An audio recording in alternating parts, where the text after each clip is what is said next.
physics classes for all those nerds out there. Thomas Bryant jockstrap, get him out of here! How does that not indicate to you, like, hey, sometimes, like, these prospects are awesome? Donald, get back! They snatched that chain, boy. Get back! What y'all gonna do about it? Popeye snatched that chain. Get back! We want that snack wrap. They got 3 flavors. Y'all got 1. Get back!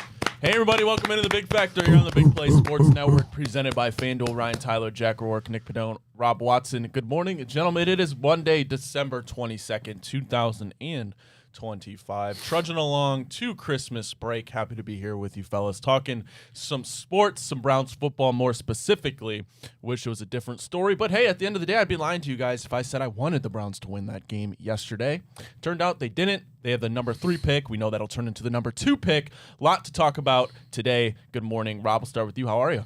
Doing awful, but at least All we're right, here. then. Didn't think we were gonna be here. Obviously, like I was just telling you guys, flat tire. Had to pick my girlfriend up from a car accident. Not the greatest 12 hours that have been going right now, but we're here, so let's talk some ball. Nick, good morning. What's up, dude? Not much. How are you? Not bad. Excited for today and tomorrow to come and go, and then we've got a little break. And it's nice that there's only 2 Browns games left this season, and I think we could all kind of use a little bit of a break from Browns football. Jack, good morning. Good morning, Ryan. How are you doing? I'm doing well. How are you? I'm doing pretty well. Just excited to talk ball with the fellas. Yeah, I mean, it's just another Sunday kind of doing the same shit. I'm kind of getting over being sick a little bit. I think everyone's just like, the Browns are just waiting for those 2 more games. Like, I think everyone's just ready for a break. Two more days, 2 more Sim games. the season. Yeah, you like, know, are we just- even like angry? Like, are you upset No. about anything? No, that I happened actually yesterday? thought, how Yeah. about this? Solid game I was a little from the boys. impressed. Solid game from the boys. I was That's a what little I'm saying. impressed. I mean, that's a team with genuine Super Bowl aspirations, and you hung in there. Rocket Sanders was just carving his way. That's what through I'm the saying. Like, the defense, man. young running backs look good. Harold Fannin Jr. obviously looked good. Jerry Jeudy was out there. Malachi Corley looked good. Isaiah Bond and Corley Shedeur low-key tough. I thought Shedeur looked good. And I know we'll get into like the fourth quarter and some of the stuff that you can't do that he did, but like overall, I thought it was a good. I thought it was a good day. To Ryan's point, like, you get one step closer to the number 1 overall pick, and you actually look competent against one of the best teams in football. Like, net positive day. I was gonna As say, long like, as you forget that the Bills were just dropping like some wide open touchdowns that casually kept us in the game while some calm.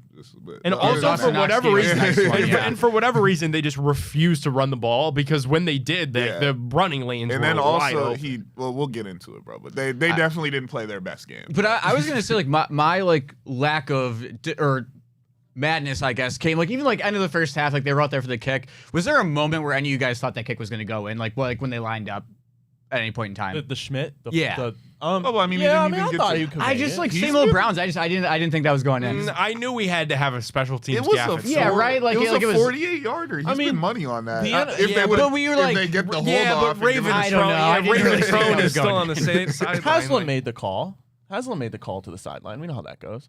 All right, let's get into it, guys. 23-20. Throw the ball in the 5th row. allegations. Bills improved to 11-4. Browns dropped to 3-12. Shedeur Sanders 20 for 29. Hey, completion percentage is going up, guys. And that's what they wanted out of him. Like going into the week, he had like 3 separate monologues about the completion percentage. Stefanski had, multiple yap sessions about the completion percentage. So, like, in terms of doing what they asked of him, kind of did it. Yeah, I think there is an at what cost to it as well, though, because I think Shedeur finished I think it was like 2 yards for depth of target yesterday. was So like under he 1 kind of yard in the reverted first to half, bro. the Dylan Gabriel, like, not even dink and dunk you can really call it. But I mean, yeah, like, it is better to see him completing passes, but I don't know. So where do you guys, I mean, not to just give the show away That's why 10 seconds in, Kevin's but gotta go, man. where are you guys sitting on quarterback right now for next year? I'm not even thinking about it. I'm drafting one because I'm going to be top 2. So if I can get Fernando or Dante, I'm drafting a quarterback. It's really quite simple to me. Like, and I came up here last year. I talked about Shedeur being the number 2 pick overall. I was all for it at that point. And Shedeur Sanders, I mean, for what it's worth, like, I understand the whole argument. The offensive line is bad. You don't have receivers. But you're in a position, again, like, top 2 pick. It's slapping you right in front of the face. Like, just take the quarterback. That's what you have to do. You have to reset this culture with Stefanski. We'll get into whether Barry stays, if Stefanski goes, and whatnot. But Shedeur Sanders isn't going to win another game for the Cleveland Browns this season. Now, will he be on the team next year? That's another topic, but I don't think it stops him from drafting a quarterback, especially if you have a new head coach.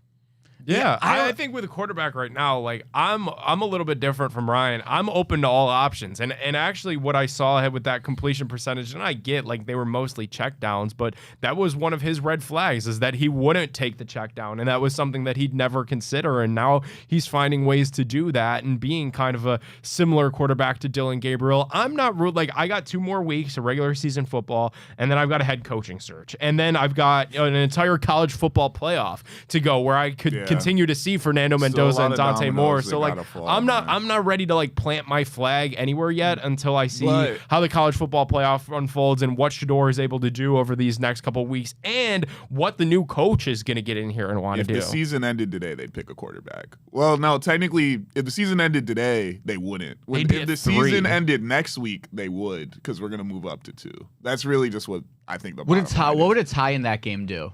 That's just not going to happen. So I'm not even going to sit here. You never know. I mean, it's the Browns. Anything good. I mean, a tie in Browns Steelers. That would be collusion has if happened. they tied. Bro. Here's the reality, right? 55.1% completion percentage. That's bottom tier of the NFL. 6 touchdowns to 8 picks. 2 more turnovers than you have touchdowns. That's, again, bottom tier NFL quarterback play. Now, some of those picks I get weren't Shedeur's fault. Both of them were Shedeur's fault yesterday. Do we agree with that? Yeah, ball behind Quinshon. Yeah, and then you just read you didn't take your eyes off. At the very least, you could give maybe Quinshon like a 4th of the blame. Sure, like maybe sure you could have made a play, but that would have been your running back making a play in the receiving game. That's like not a receiver. So yeah, you give him a better pass. That's the only thing I'm curious about with Shedeur for the next 2 weeks is like I feel like so much of the offense was predicated on. I mean, obviously it was predicated on Judkins. Like he was running the ball every fucking play, but like the amount of like little like dump downs he got and stuff too. Like I'm curious what the game plan looks like next week. Like nasty, bro. Like Kevin and them. The completion percent. I'm hearing and I'm seeing everything again to now we've reverted him and we took a quarterback that doesn't play how you want to play and we're forcing him to play that way. Yep. And sure, it was kind of working out that game, but that's not how you're going to win in the NFL. No. Throwing the ball behind the line of scrimmage, having a under 1 yard ADP for an entire half, it's not going to get the job done. And that's why I think he's got to go. Reports I've seen show that Andrew Berry, they're already saying he's going to have a say in who the next coach is going to be. And the next coach is not going to want to hitch his career, which could be his first coaching job, on someone he didn't draft that the team took in the 5th round last year.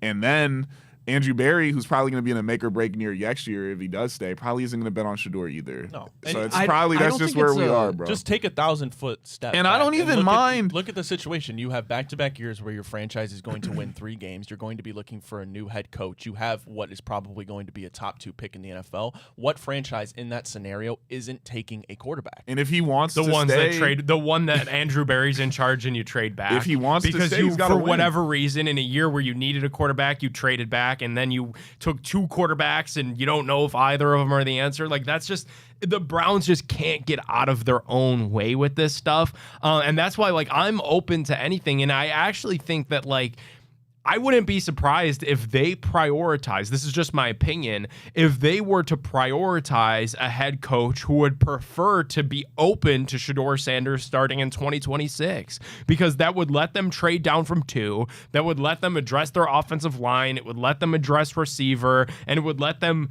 kick the QB thing down the road for another season, because now they've got this crutch to lean on that, well, you know, it's just Mendoza and Moore, and if we don't love either of those guys, it's the old Jimmy Haslam, we're not going to force anything at quarterback, like what he said, you know, before this past draft. And surely enough, they didn't force anything. They drafted 2 guys that they still don't know if they like, probably. So it's just a mess. They can't get out of their way with this kind of stuff. And it just goes to show, I think a good organization would see some of the positives that Shedeur Sanders has shown, despite the completion percentage, despite the quarterback rating, and say, hold on now, there's something here. Let's put a little bit more energy into it. But instead, the Browns wasted 5 weeks in the middle of the season with Dylan Gabriel, which there was nothing there. And instead of putting that energy into Shedeur, and maybe we could have been sitting here with a more of a concrete answer, whether we really like the guy and we want to go into 2026 with him, or we for sure want to be like Ryan and we're for sure running up a draft card with Mendoza or Dante Moore on it. But now I have to sit here and like ride this fence because I'm a Shedeur fan. I've been encouraged by some of the stuff that I see, yet I can't be naive to the situation and saying you're going to have the second pick for 2 years in a row and you're going to punt on quarterback for 2 years in a row. But if there's a GM that would do that, it's Andrew Berry, who it sounds like he's going to be back. Like this is just it makes no sense. They operate independently of like the 31 other NFL teams, and that's why soccer has like relegation. Like if you're this consistently bad in soccer, you don't get to play in the NFL Maybe in the OHSA right now. Like, dude, that's what needs to happen to them because they just don't operate normally. I mean, no, I was gonna say too though, like back to a bit like a combo of what you and Rob said. Like in a way though, I don't think if you run it back with Shedeur for a year that necessarily the coach has to hitch himself to Shedeur. Like I think in a way, isn't it just like a mulligan year for the first year head coach? Like can't you just say like, That okay, sounds good. I've we seen took that care of the before. tackles and the receiver. Like now we can, if Shedeur's not the guy, now we go get our quarterback. That Like I don't sounds think it'll be good. pinned against Okay, the you gotta have- first year I coach. get that point. Now your I second get year, that your point. rookie quarterback has to be ready to go off the rip, or you have 2 mid-years and then you're out the door. I get that point, Jack. Yeah, I Totally. guess. But That's just assuming that one, you hit every pick in the draft, you address the O-line. So you're saying you're drafting a couple guys. That means everyone hits, and then you draft a couple receivers. Everyone hits. It would Which they turn show, into into a Brian Callahan situation where like you liked some of the flashes of Will Levis. You stuck with a full year of Will Levis. That earns you Cam Ward. Cam Ward wasn't completely ready to go day didn't one, make and he it was through- fired. Didn't make it through half the season. Yeah. And I mean, all I'm saying, and I've been saying, is I think the jump for this team to go from where we are now, which is 3 wins, to winning probably 4 to 5 more games next year, isn't as big as what I once thought it was when I was watching the football team this year.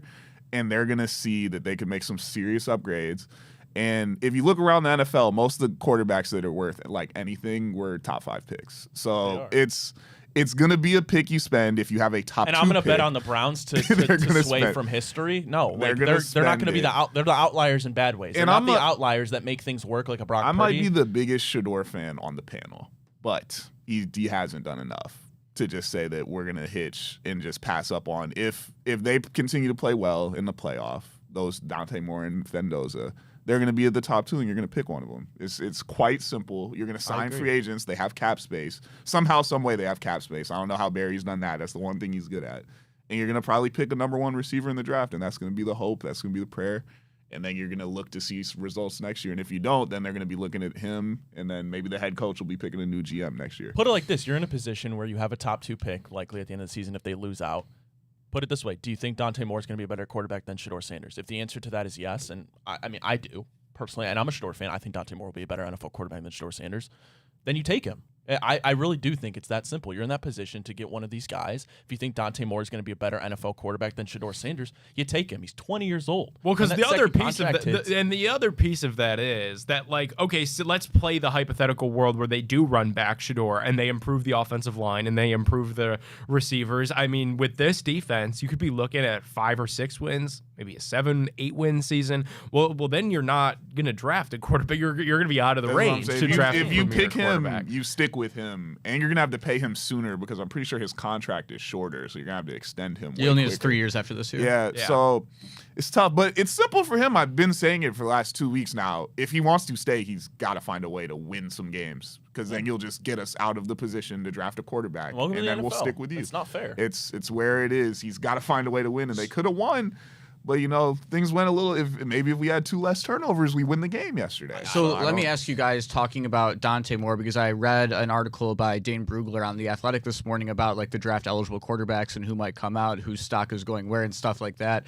And they thought like despite the raw talent of Dante Moore and like how good he is, how young he is, like his lack of experience, only 18 starts, like they think that they were saying no matter how high he goes, he might need to sit an extended period of time still in the NFL. Like he might not be a start week 1. Like do they just have to run back to Sean if that's the case? Like what would they do? You could Well, sign him I back. mean, You could and throw a new Dylan coach, out there. I've been on this, a new coach, and you saw it yesterday. They put Dylan Gabriel in the game. He got booed so loud. Again, and it was half and half, Browns fans and Bills fans. I think Bills fans just jumped in on it just because everybody, like at this point, And of what's course Dylan we Gabriel threw the doing on ball. the field? And of course he got sacked. So like I really think that a new coach is going to put to gonna sleep be a some of the new room. Shedeur, Gabriel stuff. Like maybe Shedeur's the guy that gets traded, or maybe it is Gabriel, it should be Gabriel. Just take the 7th round pick and eat the L, and bring in a veteran, with Deshaun, and then a rookie like Dante Moore and Shedeur, and then you figure it out that way. But I think you've got to get a serious coach in here. Like, that's where this all begins. Yeah, because of a serious I'm not coach, watching a dude throw it horizontally. Yeah, all game, because all here's year. why. I'm not doing it anymore. A serious coach would at least give me direction. If you want to go with Shedeur, great, go with Shedeur. If you want to draft somebody at 2, great, draft somebody at 2. If you want to trade for Mac Jones, all right, let's get crazy and trade for Mac Jones. We have a chance at 1. We We're not do. even all the way out. We do. We got like a 40% chance at 1. I just want a serious coach to come in here and give me some semblance of direction, because this season has lacked that. Like, the initial plan was Kenny Pickett. They backed off that plan for a 5th round pick, and then they bailed on plan B in Joe Flacco because it didn't work the first 4 weeks of the season. Dylan Gabriel never belonged on an NFL field. That was abundantly clear from Jump Street. They let that go 5 weeks. And then Shedeur, they changed their mind. Like, they were going to redshirt him, and now he's thrusted into action. Like, so this year has just not made any sense. I need a serious head coach in here to give me a direction, because they did not have a direction all year long, and it was so clear. And what new head coach is going to come in here and take the route of this 5th rounder? Sorry, he was a 5th rounder. That's what it is. Who has 1 win to his name, probably. And I understand it's a tough situation to be in, but has 1 win by the end of the season, most likely, over taking a blue chip, young 20-year-old quarterback that they see has a crazy ceiling. Like, no, what coach is going to pick Shedeur Sanders over that? Seriously. And unless you're Jimmy Haslam and you're just so stuck to your guns on Shedeur Sanders, which I don't know if he is or not, and you're going to sway your coaching decision and pull by their thoughts on Shedeur Sanders, I guess that's one thing. I don't think that's the way to operate. Here's the thing that I want you guys to understand. Present day, and things can change, but present day, Andrew Berry likes Shedeur Sanders. Like, they had another moment in the locker room, even albeit after a loss, and it was private and it didn't go out on social media. Like, there were words exchanged in the Browns locker room after that game against the Bills yesterday between Andrew Berry and Shedeur Sanders. Jimmy Haslam, I think it goes without saying, is a Shedeur Sanders supporter. So and that's why I said it wouldn't surprise me if when they are talking to these candidates, they give preferential treatment to people that would at least be open to the idea of Shedeur being on the roster and having a chance at competing in 2026, because Andrew Berry, if he's going to stick around this organization next year, he is a fan of the guy. They drafted him for a reason. They traded back up to draft him for a reason. He's got fans in that building. He certainly does. So then when are the Browns going to shift from loving these hypotheticals to actually winning on the field? Never. That's my It's been question. 35 years. Because what organization looks at back-to-back 3-win seasons and says, I'm going to sit here and roll with this quarterback? Like, that's the biggest thing. Like, people undervalue the importance of a quarterback. Like, and people are going to say, well, Jane Daniels, C.J. Stroud, they're rookie seasons. Those don't come at very often. Yeah, that's true, but it happened because they drafted the quarterback. Like, nothing changes until you make a change. I mean, if they do see what they like, I do think the team still improves with him at quarterback if you improve the rest of the team next year. But it's all up to them and their judging and how they would, project it going forward. I think either way, no matter what, with the 3 quarterbacks next year, you get average quarterback play at best. And probably. a new coach. At best. Because Like, it's right going to be a now, whole new system, a young quarterback. You get average at best. It's about projecting the next 2 to 3 to 4 years and where you could be by the time they want to hit that window again, which would be another 2 or 3 seasons. And like right now, I'm trying to tell you guys, nice like, to draft what's a 20-year-old. what's actually going on. Like you have right now, present day, you have an owner and a GM that really likes the current quarterback in Shedeur Sanders. You have a head coach that wasn't ever remotely interested of putting him on the field this year. So this year, they could potentially view as just a wash. Like, Berry and Haslam could get their minds together and say, well, we had a head coach that didn't even want this guy on the field. How could we get a good read on if they were even playing into Sanders' strengths, and then hire somebody who would be serious about developing him and bringing him around? I'm with you, Ryan. I think that's hard to do. I think if you have the number 2 overall pick in a draft, that's probably the nugget that you get to dangle in front of head coaching prospects to get them to sign up for this job to coach this thing. But you got a really good defense too. You got Myles Garrett too, getting ready to come off of a season where he accomplishes NFL history. So this job is going to be sought after regardless of who the quarterback is. I just need to see what the new coach wants to do. And honestly, I think Shedeur's played his way into at least giving that guy an option. If you want it to be Shedeur, great. If you want it to be a rookie quarterback, great. But like, this year has just been a galactic waste of time, and I don't think that can be understated. But go back a year ago. If I was to tell you before the season started, Browns are going to once again win 3 games. They're going to have a top 2 pick in the NFL. You'd say, oh, they're taking a quarterback. So my question is, in these last couple of months that the season has played out, again, we're sitting here at 3-12. What's changed? I the think GM and the owner. The quarterback has shown flashes. It just depends on who you hire. I think it's that simple. Yeah, it's what the coach you want. The GM and the owner think that the current guy is good enough.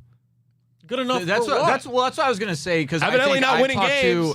Me and a lot of my friends are in the same boat where we want to bring Shedeur back next year as of right now. And I think like the thought process for me and a lot of my friends on it is like, if you look at like, if there's an Andrew Luck type quarterback or a guy who you're like, yeah, like you just the generational label that we always throw around too much. We talk about Ryan, like, yeah, sure, go for it. But if not, and you have so many like holes around the team, like you just got to go out and fill them before you worry about that. Like if you're going to get, because here's the thing. Does anyone think we're going to the playoffs next year? Regardless, no matter who we get, that's like an awful decision. But why? Like we have to make back all these picks and stuff after Deshaun. Without a Pro Bowl quarterback, get a better quarterback play, and then it makes everything look better. I think it's a little ingenuous to say we got some holes, and to think with all the restructuring they're going to do, like they do every year, they can't sign a couple guys and then draft a couple guys and then make vast improvements. I think completely acting like this team is incapable of filling like what is really like 2 to 3 holes in the offseason. Is it only 2 to 3 holes though? 2 to 3 serious holes, bro. Like you're gonna. I think there's a world where you're gonna have to turn around most of the O line. You're gonna bring. Yeah, for sure. But you're gonna bring back. I don't know if I trust DeJuan Jones at right tackle. Well, that's where they bring 2 to 3 guys back. Yeah, DeJuan Jones will be back. Tevin Jenkins will be back. Solid. Jones is an option. You draft a guy to compete with him. They're gonna use another high pick on another lineman. There's 4 spots right there. They signed another guy. Bow. New O line. They trade for Ayuk. They trade a 4th round pick for Brandon Ayuk. They trade for a veteran receiver. They spend a high pick on a receiver. Now you have a whole new receiver room, and you draft a quarterback. That's a whole new offense, and that was half your draft. Not even. That was 3 picks and a couple signings. I'm not denying that and a lot of banking on Whippler, Jenkins, and DeJuan Jones too, though. I mean, Tevin Jenkins has played well. He's been but I'm just saying. I was listing all 3 names. And I told you DeJuan Jones would be in a competition. You don't have to bank with him, but either way, if you have a rookie and a guy who's proven he's been a solid right tackle before versus KT Leviston and Corn Lucas, who played most of the season at right tackle. That's a huge hole that we saw completely kill the team, be 2 steps away from having to see the field again. I agree the O-line and wide receiver room are bottom tier in the NFL, but that shouldn't sway you from if you have the opportunity in front of your face to take a guy who you think is a complete game changer. It's the Drake May argument about Dante Moore, then you take him. Like, the holes are slightly overstated. I think slightly, so too. Like they go back. Well, Jaden Daniels, look at him. Like they traded Montez Sweat, their best player, at the deadline, then drafted Jaden Daniels, and they went to the NFC Championship game. Like a quarterback makes that much of a difference. Like you can sign free agents, you can throw a bag at a left tackle. Now I want to draft a left tackle. That doesn't stop me from doing that. But my point is, like, you can fix these holes in free agency. Now, do we have the guy in place at GM to do that? I don't know. That's for another debate, because when we look at some of the trades, Nick, you've highlighted for the offensive line, they've been horrible. Granted, you traded 5th, 6th rounders for them, but they don't even look like they deserve to be traded for that. Right? You extend Jerry Jeudy. That looks bad. It looked good last year because he had 1,000 yards. This year, he doesn't even look like a playable wide receiver. Like, you can draft still taking that quarterback number 2, fill these holes in free agency, and like you can see the vast difference. And adding a coach on top of that, you want to see them try. And you don't want to see them not do it. If they think they have a guy, you want to see them at least give it a go. No matter who that guy is, if it's Shedeur, put it all into just upgrading the team, get the team ready next year. If you're going to take a guy with the first pick, you could still do all of that, but just with 1 less draft pick. It'll be the same exact thing, the same cap space, 1 less draft pick. They can do it either way. You just want to see them go all in on something like Nick said. You want to see them have direction, stick to it, put all your resources. Because to it. like Ryan, the receiver room is bad, but they're one guy at the top of the room away from being what I think would be a good room. Ryan, you did mention the whole like, and I agree that like the CJ Stroud rookie year, the Jaden Daniels rookie year, those are dime a dozen. Like if it's Mendoza, if it's Moore, they're probably not going to do that next year. But like, let's use the Drake May example. The Patriots were kind of in this wasteland where they didn't have an offensive line. I think Jalen Polk was their top receiver before the Stephon Diggs trade. Who was Bo Nix throwing to last year? And they drafted Drake May, and it was an up and down rookie year. I'd say more ups than down because they liked the talent and they saw some bad things, but they were like, hey, if we could build around this, so they trade for Diggs, they get him a left tackle in the draft, and look at the Patriots now. And they get him a good head coach. And here's the thing, like, like to win a Super Bowl, you need a top 5 quarterback. Jalen Hurts, he played like a top 5 quarterback in the Super Bowl. That's for sure. Obviously, I know nobody's putting him as a top 5 quarterback now, but like the Chargers, Justin Herbert, is he ever going to win a Super Bowl? I don't know. Like obviously the Dolphins drafted Tua. We see how that works out now.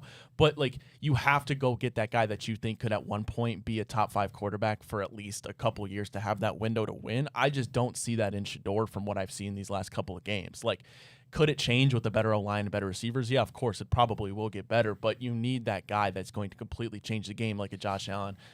Maybe not the best example because he hasn't won a Super Bowl yet, but to completely make a difference. And if you think it's Dante Moore, then I just don't understand why you even think twice about it. Things might change though. They might play bad in the CFP, but as it stands right now, they're drafting a guy, and that's kind of just the end of the story. If you're gonna be super honest with yourself, they drafted quarterback.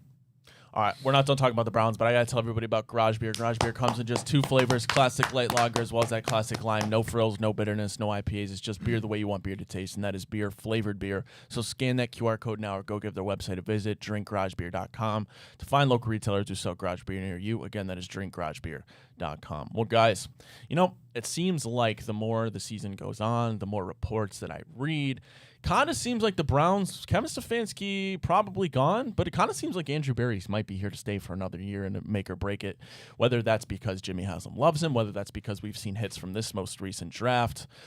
It seems like Andrew Berry might be back another year. Nick, is that the right decision?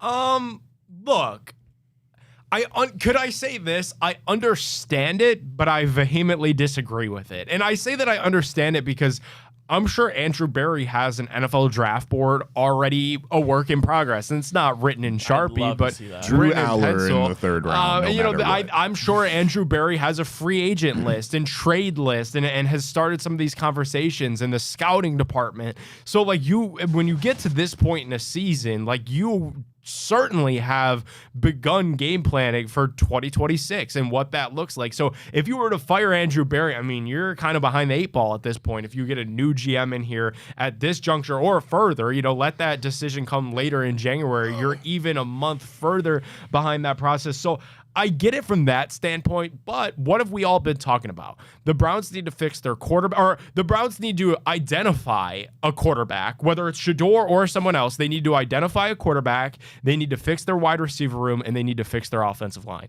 That's 3 position groups that Andrew Berry has consistently neglected, whether that be striking out looking because of inactivity, or to complete negligence, like the current state of the offensive line. So I am a little bit worried because he can't find a receiver. He hasn't put any resources into the offensive line, and quarterback we've been wandering the desert since 1999. So like that gives me a good bit of pause, and I do think it would just make sense to usher in a new head coach at the same time as a new general manager, at the same time as one of these premier rookie quarterbacks, and that's how you set up your organization for success moving forward. Because now you're going to have a forced marriage between, Haslam's going to get to Haslam and Berry will get to pick their coach, but then is everybody going to be on the quarterback? Like, it creates a fracture. Whereas if you just bring in all new and completely clean the house, that's the way I would go about it. But it certainly sounds like that's not the way they're going to do it. Do you think that Jimmy Haslam is probably maybe a little bit scared, hesitant to start over? Well, I think more so than to start over. He doesn't want to make that pick. I don't think he wants to make that exactly. Like, because Paul DePodesta was the one that was the advisor behind bringing Stefanski into Cleveland, and then they hired Andrew Berry. So I think Haslam, if he fires Berry, he'd be back kind of at square one, like the same old Browns days in the mid-2000s, where he's left to just kind of call his shot and hope it works. Whereas now he could put this on Andrew Berry, and Andrew could be the guy that leads this search. Maybe they do the thing, and I've seen this suggested on the internet a bunch. Maybe they do the thing where they promote Andrew Berry to like president of football operations. They bring in an extra, and they bring in an actual GM that's a football guy. They bring in, an actual head coach that way, and that's an organization structure that could make a little bit more sense, where Berry kind of grows into the Paul DePodesta role, where he's the guy leading the search, but then ultimately you have football people executing football things like the draft and like coaching decisions. But we'll see what happens. I do think, there is definitely a hesitancy to just clean house, because then you literally are like the Will Smith meme of him just standing in the empty house by himself trying to make all these decisions on an island. I don't think that's what he wants. Any faith on the team showing significant improvement next year if Kevin Stefanski stays? Any faith? I'll tell you guys this, and I could be dead wrong. I've been dead wrong in my career before. I don't see a path where Kevin Stefanski can stay, like realistically. And I know these national insiders. I know these national insiders are reporting that the Browns haven't made up their mind. To me, that means you've made up your mind. To me, that means you're. What's he gonna show you in the next 2 weeks? Yeah. Like I don't think there's anything, guys. Like unless he have to like beat the Steelers, unless he upsets the Steelers and upsets the Bengals. All that does is screw us out of a possible top and then Shedeur probably is the quarterback next year, and then like it is kind of a mess. So like I think Kevin is, and again, I could be wrong. I've been wrong before. I just don't believe that there hasn't been a decision made on Kevin Stefanski. I think the decision's been made, and I think they're just waiting until that Monday after Week 18's game against Cincinnati to let it be public, and then the search will be here, and we'll get to do the head coach search. And then coverage. we match up with Kevin in the Super Bowl, Browns versus Giants in 5 years. I don't. By the way, and again, I could be wrong on this layer of it as well. I don't think he gets a head coaching job. And I know there's a lot of people putting their neck on the line, their reputation on the line, that they think he's going to go get a head coaching job. I think someone would sign him up to be an OC. Are you saying like never again, or like just not this cycle? Point, not this cycle. Okay. People are acting it would like be a fire and then rehire Right. immediately. Same cycle, like just move to a new team, be the head coach. And you're telling me I don't talk see that. about I them. think almost everyone takes a gap year, even if they do get fired, though, right? Isn't that like somewhat standard practice? I mean, it's the sensible thing to do. The best way to get you fired. see your this family is, a little bit. This is any walk of life. The best way to get fired is with years still on that contract, because you could sit at home and the check's still clear the same way that they do if you're standing on the sideline freezing your behind off, or if you're sitting at home in the heat. Kevin. And we talk about them having different philosophies or different directions for this franchise, that being kind of in their camp, Haslam and Barry versus Kevin Stefanski. Well, with the top 2 pick, Kevin Stefanski, you bet. I mean, let me know if you guys disagree that Kevin Stefanski would be in there saying, get me a quarterback. For sure. Yeah, obviously. Without a doubt. For sure. Right. Which that's what gives me, that's the layer of why I'm not ready to plant my flag there yet. Because if that's what Kevin wants, then why are they so adamant, at least it seems, that they're getting ready to make this coaching change? Because I think they're at least satisfactory with the quarterback that they have, and they want to be open to conversations with guys that could be open to bringing Shedeur Sanders back in 2026. If you also want to see Kevin choose another quarterback, I think you're an idiot. Yeah, I'm not saying I do. But, I mean, it just gets to a point where it's like, for the Browns, is the way out of this hell for the Cleveland Browns a 5th-round quarterback? I don't think so. And people are going to yell at me and say Shedeur wasn't a 5th-round pick. Well, I mean, I can roll the tape. It would have been the best. If his name wasn't Shedeur path, and he had these stats he had right now, it wouldn't be a conversation. It would have been the best path. And like I if he love would have, And so it's got to work both ways. right? I let know, and that's why I've been saying if they have a top 2 pick, they're going to draft a guy. It would have been the best path, though. It would have. They could still flop their way out of it, and he might still be good. I think he'll have a spot. I think he's earned enough to stay in the league. He's shown he's a quarterback. Absolutely. For sure. He's going to keep Absolutely. playing. I think he might has more find talent. success. He's the most talented quarterback I've seen That's since what I'm- Baker. that's what I'm like, saying. I'm He's- not denying that. He's talented he's enough, and he shown will he stick could around in play. the NFL. I just don't think he's the answer here in Cleveland as much I as... think the situation sucks for him. And you're going to I ask think me, he's well, Ryan, he's in what's a bad changed? spot. Because a year ago, you were saying you would take Shedeur too. Yeah, I would have.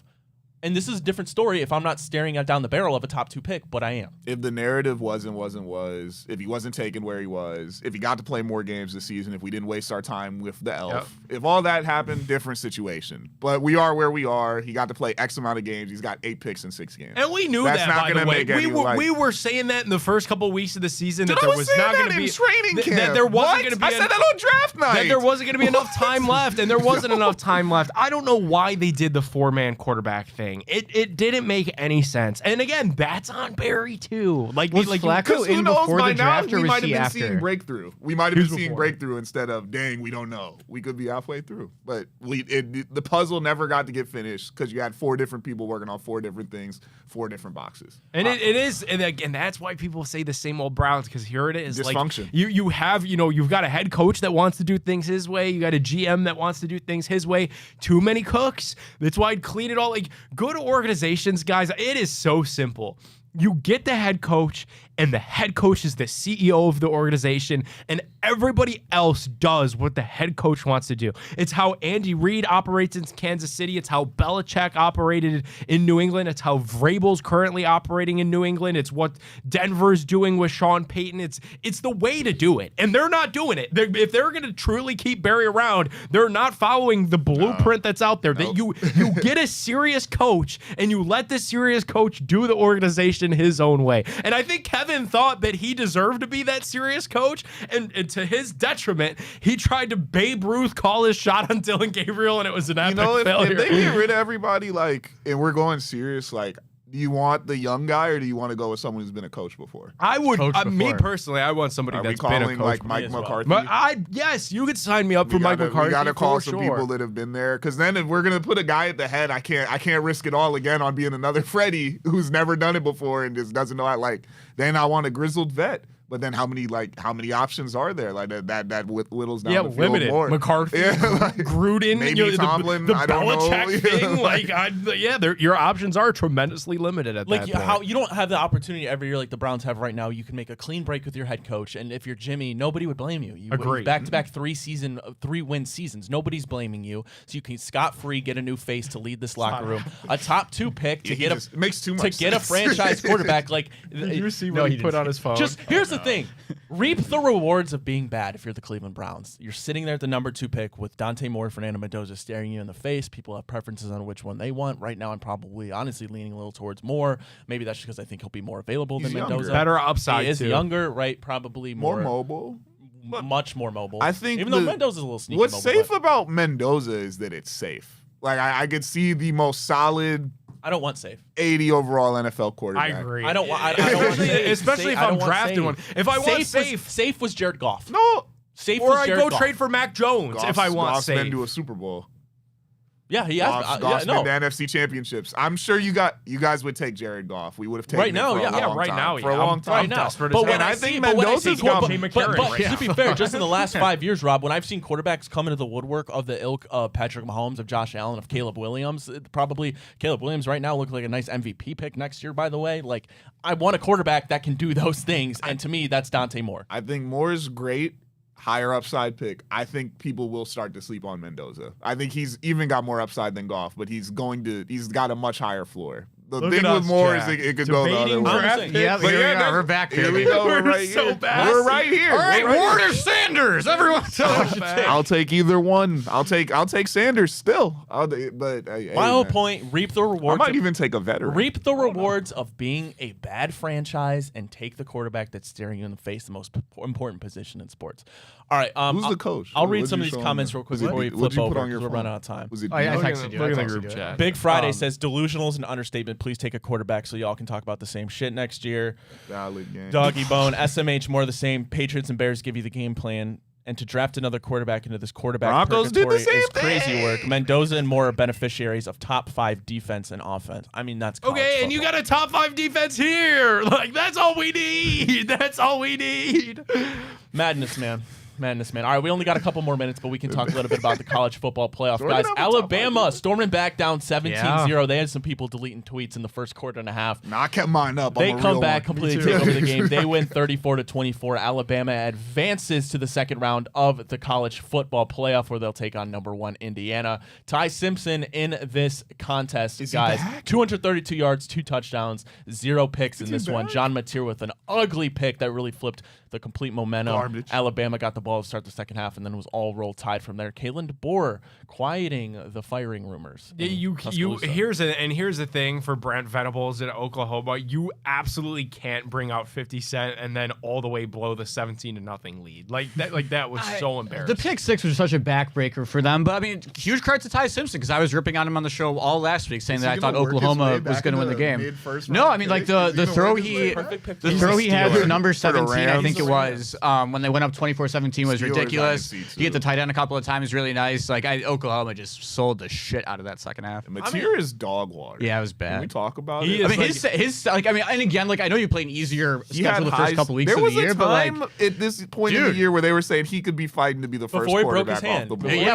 when he hand. broke his hand, it fucked everything. He was one of the Outrageous, Heisman bro. favorites before he broke his hand. Then they lost to Texas in the Red River rivalry. Was and then that it all Baldy downhill that from was there. saying he would take Mateer? Did he Some- kind of? bro. I think he might have rushed back. He did well because they had a bigger game in the middle of the year. He ran back in for. Is he gonna? So what's the word on material? Is he will be going back back for next sure. year? He will be Gotta back. go Like back, yeah. I if think he left, he'd be he an could. idiot. Maybe they could be good next year. He's an undrafted. no, guy for right sure now with if he came the out with this that. year. I mean, This there's has been Brett bad. Venables has had a good defense at whether it's Clemson or Oklahoma for the last 50 years. So. Yeah, because that like I don't know how he got his powers taken away, dude. It was like Space Jam. Like, I mean, it's probably hard to break your hand, your throw. It was his throwing it was hand his too, throwing wasn't hand, it? Like yeah. you're breaking your Also throwing hard hand in to the just season. miss like X amount of games in the middle of the year and then Come right back in the SEC, yeah. at the most important time of the year and then just pick up like nothing happened. It sounds good. They It's could not be easy. they could be okay next year. I'm not, That kick too is the missed Can we, field goal. can we was the talk end of it about for the them. Miami game? But Talking about 50 missed bringing out field 50 goals. Cent was embarrassing. Like, that felt so bad. You get 50 Cent to go all the way to Norman, Oklahoma, of all places, and then you it started lose. off hot too. And then you lose. Yeah. Well, we don't have time to talk about Tulane and Oregon, but Nobody we don't really need to. cares. That was what we all expected. But Miami, Dante Moore, kind of a really bad interception in that second half. cool. Kevin Stefanski, no media availability yet, by the way. Ooh. Miami, they get the win 10-3 in a battle of what was, I don't even really know how to describe that game, a battle of defense. Sure, some people enjoy those type of games. I Was certainly Bubba don't, Ventrone especially down not there? in college. Was he But at Miami Texas gets the A&M? win 10-3. Carson Beck does just enough, doesn't throw any picks. Mark Fletcher takes over in the fourth quarter, 10 yards a carry. Texas A&M, Marcel Reed, an ugly pick to end Marcel the game. Reed washed. Miami gets the win at Kyle Field. They move on to play the Buckeyes. Buckeyes 9.5-point favorites on FanDuel Sportsbook.